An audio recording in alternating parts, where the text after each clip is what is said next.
Let's start. Last class में हम लोगों ने बेसिकली वैक्सीनेशन के पूरे प्रोसेस को डिस्कस किया था and that's where we stopped. आज छोटे से दो दो सब टॉपिक्स हैं वो कंप्लीट करके इंशाल्लाह will end this chapter. Sorry. पहला हमारे पास जो सब टॉपिक हमें जल्दी से कवर करना है वो है primary and secondary immune response. अच्छा जी.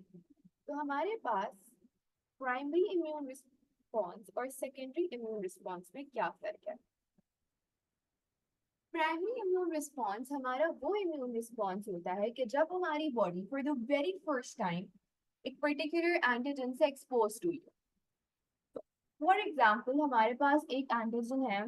Let's take an example of chickenpox या पोलियो का वायरस. ठीक है.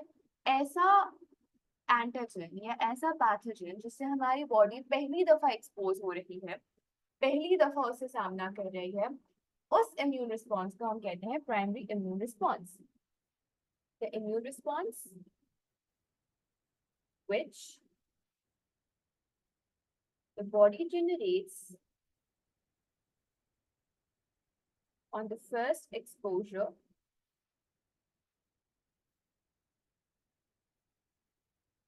with an antigen. Obviously पहली दफा एक हमारे पास बॉडी एक्सपोज हो रही है एक एंटीजन से तो उसको थोड़ा सा टाइम लगता है to produce antibodies against that particular antigen. For example ये हमारे पास एक पेशेंट है. इसमें हमने या इसके अंदर कोई पैथोजन एंटर हुआ, राइट. हमारे पास एंटीबॉडीज है. पूरा जो हमारा इम्यून सिस्टम है वो कहाँ पर एग्जिस्ट कर रहा होता है, वो हमारे ब्लड में एग्जिस्ट कर रहा होता है.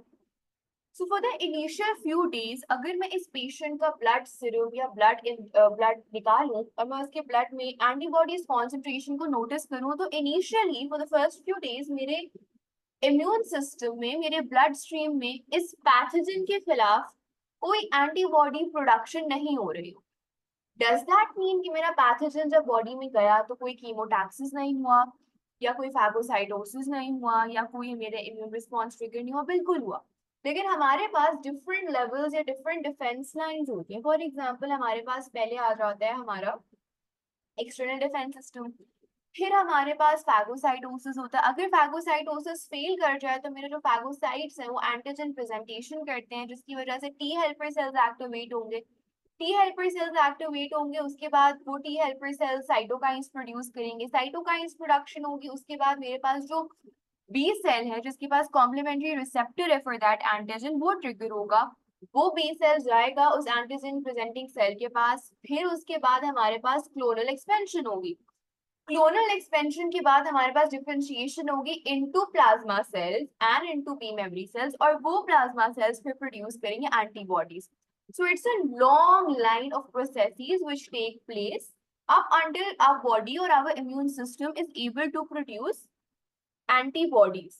तो initially in the first few days अगर मैं इस patient की blood ब्लड सीरम कोई एंटीबॉडी कॉन्सेंट्रेशन को मेजर करूंगी so what I would notice is ये मेरे पास एंटीबॉडीज कॉन्सेंट्रेशन है ऑन द वाई एक्सिस.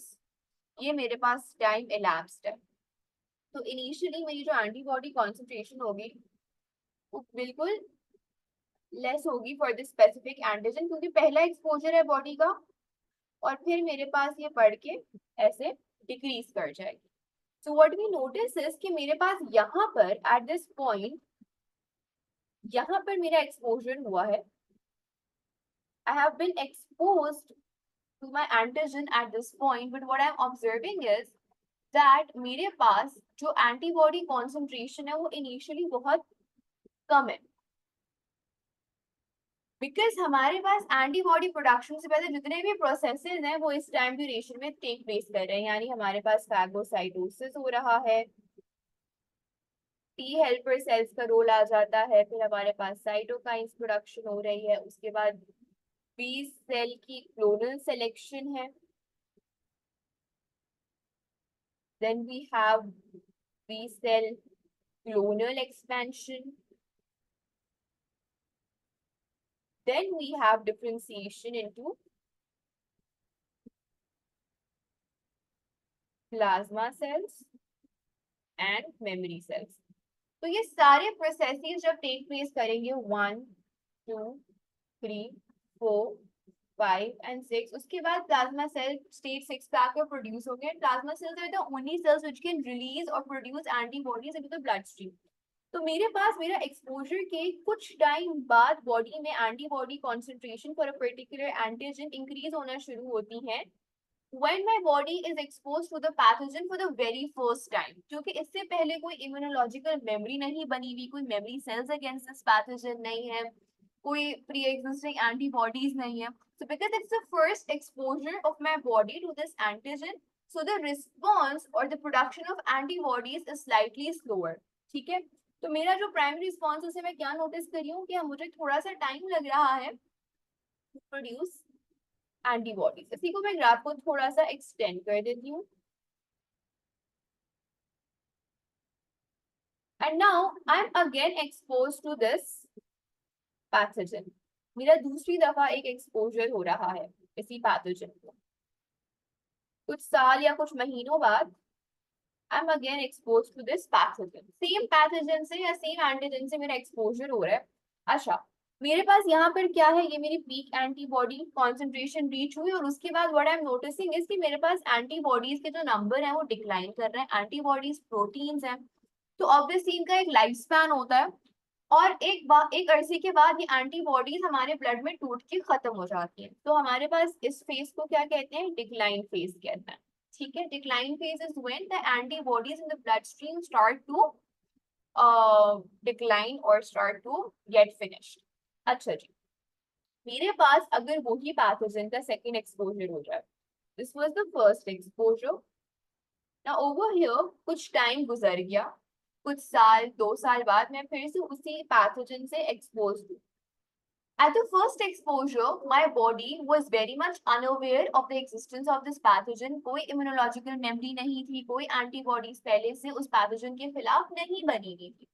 तो पूरा सिरे से बेसिक जीरो स्क्रैच से मेरी बॉडी को पूरा इम्यून रिस्पॉन्स कैरी फॉरवर्ड करना था। सेकेंड एक्सपोजर में क्या है कि मेरी बॉडी में मेमोरी सेल्स एग्जिस्ट करते हैं। क्योंकि होता क्या है, होता यह है कि हमारे पास बेसिकली जब एंटीजन प्रेजेंटेशन होती है, this is my antigen presentation, मेरे टी हेल्पर सेल्स आते हैं, टी हेल्पर सेल्स साइटोकाइंस को रिलीज करते हैं। ये आपका एक तरह से रिविजन भी हो रहा है इम्यून रिस्पॉन्स का साथ साथ। साइटोकाइंस जाते हैं, बी सेल की क्लोनल सिलेक्शन करवाते हैं जिसके पास कॉम्प्लीमेंट्री एंटीबॉडी रिसेप्टर्स होते हैं। बी सेल्स की क्लोनल सिलेक्शन होती है, फिर क्लोनल एक्सपेंशन होती है वाया माइटोसिस, एंड फिर डिफरेंशिएशन होती है into plasma cells and memory sales. Memory cells हमारी बॉडी में हमेशा के लिए एक इम्यूनोलॉजिकल मेमोरी बना लेते हैं और प्लाज्मा सेल्स क्या करते हैं, एंटीबॉडीज की कॉन्सेंट्रेशन इंक्रीज कर देते हैं bye releasing these antibodies into the blood. ये एंटीबॉडीज जैसे जैसे वक्त गुजरता है खत्म हो जाती हैं, कम हो जाती है, शॉर्ट लिव्ड होती है। लेकिन जो मेमोरी सेल्स हैं वो इम्यूनोलॉजिकल मेमोरी रिटेन किए बैठे हुए होते हैं हमारे किसमें, ब्लड के अंदर। जैसे ही second exposure to that antigen होगा, मेरे मेमोरी सेल्स को याद होगा, my memory cells would identify कि यार हमने पहले इस एंटीजन, इस पैथोजन के खिलाफ एक इम्यून रिस्पॉन्स जनरेट किया हुआ है। तो इंस्टेड ऑफ दिस एपीसी से पहले तो हमारे पास फैगोसाइटोसिस भी होता है। So let me add that as well into this list. We even have phagocytosis as a part of our immune response. तो हमारे पास phagocytosis भी यहाँ पर हम लिख लेते हैं। ठीक है, तो मेरे पास मेमोरी सेल्स ऑलरेडी एग्जिस्ट कर रही हैं अगेंस्ट दैट पर्टिकुलर पैथोजन या एंटीजन। तो ये जो पूरी इतनी लंबी कहानी है, हम इसको स्किप करके डायरेक्टली जो मेरे मेमोरी सेल्स हैं वो उस जाएंगे उस पैथोजन के पास, उस एंटीजन के पास। ऑब्वियसली मेमोरी सेल्स के पास कॉम्प्लीमेंट्री ग्लाइकोप्रोटीन रिसेप्टर होगा जिससे वो बाइंड करेंगे, तो हमारी clonal selection of memory cells हो गई, डिफरेंशिएशन हो जाएगी और एंटीबॉडीज फटाफट प्रोड्यूस हो जाएगी। तो what you would notice is कि अब हमारे पास इनिशियली क्या था कि एक्सपोजर के बाद एक बहुत लंबा टाइम पीरियड था जहां पर एंटीबॉडी कॉन्सेंट्रेशन बहुत कम इंक्रीज कर रही थी या इंक्रीज कर ही नहीं रही थी। हाउएवर यू वुड नोटिस कि जैसे ही सेकंड एक्सपोजर होगा हमारा, Just a second, let me just shift things. जैसे ही हमारा सेकेंड एक्सपोजर होगा, this is where my second exposure is taking place, फॉरन से मेरी एक एंटीबॉडी पीक कॉन्सेंट्रेशन आएगी and this is how my graph would proceed like. अच्छा, अब आप कुछ डिफरेंस नोटिस करो, बल्कि मैं थोड़ा सा और डिफरेंस को विजिबल बनाऊं. Just a second.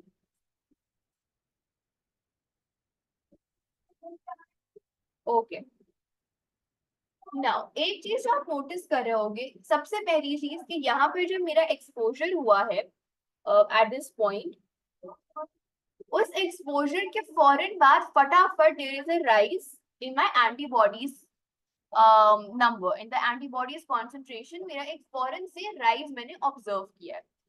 In the first exposure वो राइज बहुत टाइम एमरी सेल्स आइडेंटिफाई करने के बाद एंटीबॉडी से किल करेंगे उस पैथोजन को. जी, जैसे हम हमारे पास एंटीबॉडीज क्या करती हैं, एंटीबॉडीज जब भी प्रोड्यूस हो जाती हैं ब्लड स्ट्रीम में, वो ब्लड स्ट्रीम वाली एंटीबॉडीज के पास क्या कहते हैं, antibodies are specific for the pathogen. जो पैथोजन आया है उसी के खिलाफ एंटीबॉडीज प्रोड्यूस हो रही हैं. प्लाज्मा सेल्स, वो बेसिकली प्लाज्मा सेल्स हमारे पास एंटीबॉडीज को ब्लड में सिक्रीट कर सकते हैं. हर बी सेल के ऊपर एंटीबॉडी होती है, लेकिन खाली प्लाज्मा सेल्स वो बी सेल्स की स्पेशलाइज्ड टाइप होती है जिनके पास एबिलिटी होती है एंटीबॉडीज को सिक्रिएट करने की इनटू द ब्लड स्ट्रीम. तो होगा क्या कि मेमोरी सेल्स आइडेंटिफाई कर लेंगे कि यार we have the receptors for this specific antigen, क्योंकि हमारे पास जो अडेप्टिव इम्यून रिस्पॉन्स है, जो लिम्फोसाइट्स वाला है, जिसमें हमें टी किलर सेल्स और हमारे पास बी सेल्स वाला जो इम्यून रिस्पॉन्स है वो स्पेसिफिक इन नेचर है. हर एंटीजन का अपना एक स्पेसिफिक एंटीबॉडी होती है. सो मेमोरी सेल्स क्या करते हैं, मेमोरी सेल्स को पता होता है कि यार वी हैव द रिसेप्टर और we have the antibody which can kill this particular pathogen. अब मसला ये है कि मेमोरी सेल्स रिलीज एंटीबॉडी कर नहीं सकते into the blood stream. So what they do is the memory cells they go to the pathogen and bind themselves to the pathogen. दोनों selection हो गई. ये मेमोरी सेल्स पर डिफरेंशिएट करते हैं. डिफरेंशिएट करने का क्या मतलब है, स्पेशलाइज कर जाते हैं. किसमें, into plasma cells and new memory cells. Let me draw this for you, देख लेते हैं ताकि जो हुआ क्या, हमारे पास सेकेंड एक्सपोजर हुआ. ठीक है, सेकेंड एक्सपोजर हुआ. जो पूरा ऊपर मैंने लंबा चौड़ा प्रोसीजर लिखा है वो तो होने की जरूरत नहीं है. क्यों, क्योंकि मेरे पास मेमोरी सेल्स हैं फॉर दिस पैथोजन. मेरे पास मेमोरी सेल्स हैं. ये मेमोरी सेल्स गए मेरे पैथोजन के पास. मेमोरी सेल्स जब बाइंड कर जाएंगे पैथोजन के एंटीजन से, तो मेरे पास मेमोरी सेल का जो रिसेप्टर है, रिसेप्टो एंटीजन कॉम्प्लेक्स बन जाएगा. और फिर क्या होगा कि मेरे पास जो ये मेमोरी सेल्स हैं, ये memory cells basically they will go down and they will differentiate into plasma cells and new memory cells, ताकि तीसरे एक्सपोजर के लिए भी हमारे पास मेमोरी सेल्स ब्लड में एग्जिस्ट कर रहे हैं. ये प्लाज्मा सेल फटाफट एंटीबॉडीज रिलीज करना शुरू कर देंगे ब्लड स्ट्रीम में. एंटीबॉडीज के हमने रोल्स पढ़े थे बहुत initially, I guess last week हमने पढ़े थे कि एंटीबॉडीज या तो सेल लिसिस करवा देती हैं, या वो होल स्पंज करती हैं, या वो एंटीटॉक्सिन्स रिलीज करती हैं, या वो अगर बैक्टीरिया है तो बैक्टीरिया के फ्लैजिला को जाके उसे चिपक जाती है, जिसकी वजह से मोबिलिटी खत्म कर देती है वो बैक्टीरिया की. तो there are 6 ways an antibody would work against a specific antigen. तो वो जिस भी नेचर का एंटीजन होगा उसको उसी नेचर से जो एंटीबॉडीज का फंक्शन की लिस्ट है ना उसके अकॉर्डिंगली वो खत्म करेंगे. ठीक है then, does that answer your question? See, this was the list के antibodies may coat the surface of a pathogen and promote effective phagocytosis. They bind to viruses, preventing their entry into the host cell. They bind to toxins and neutralize them. Bind to flagellum of bacteria and hence restrict bacterial motility. May punch holes in the cell wall of bacteria, causing cell lysis, and they may clump antigens together in a phenomena called agglutination and stop them from causing any disease.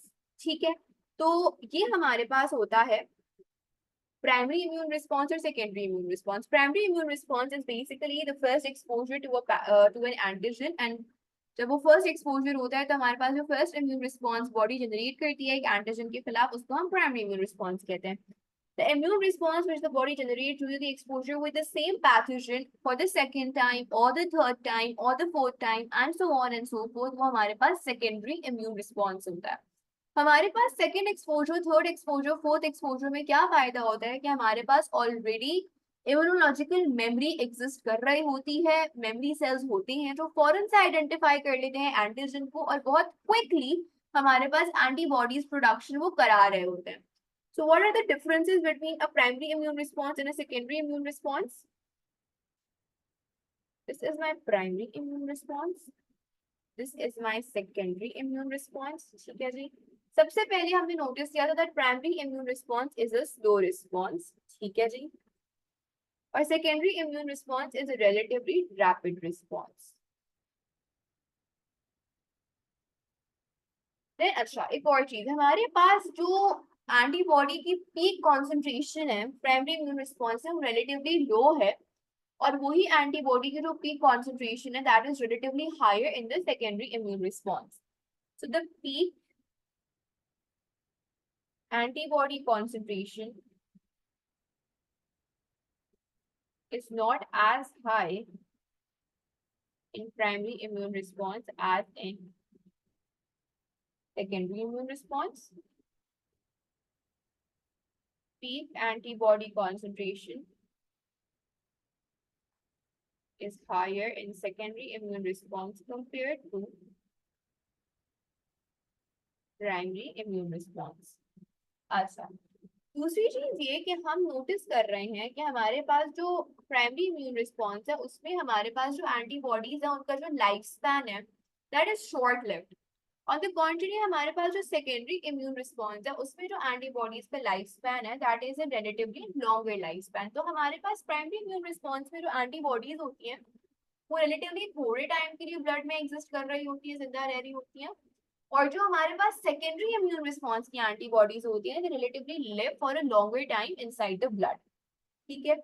Antibody concentration is higher in secondary immune response, ये हमने अभी देख लिया. Peak antibody concentration secondary immune response में ज्यादा होती है, और हमारे पास जो प्राइमरी इम्यून रिस्पॉन्स होता है उसमें जो पीक एंटीबॉडी कॉन्सेंट्रेशन होती है वो रिलेटिवली लोअर होती है. हमारा सेकेंडरी इम्यून रिस्पॉन्स फास्टर होता है, क्यों? क्योंकि ऑलरेडी इम्यूनोलॉजिकल मेमोरी एग्जिस्ट कर रही होती है, which saves us the time.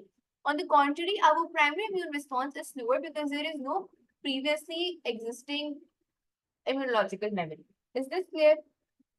Okay, मैं इसकी आपको डायग्राम भी दिखा देती हूँ. Just a second. So this is basically the difference between the primary response graph and the secondary immune response graph. ठीक है जी.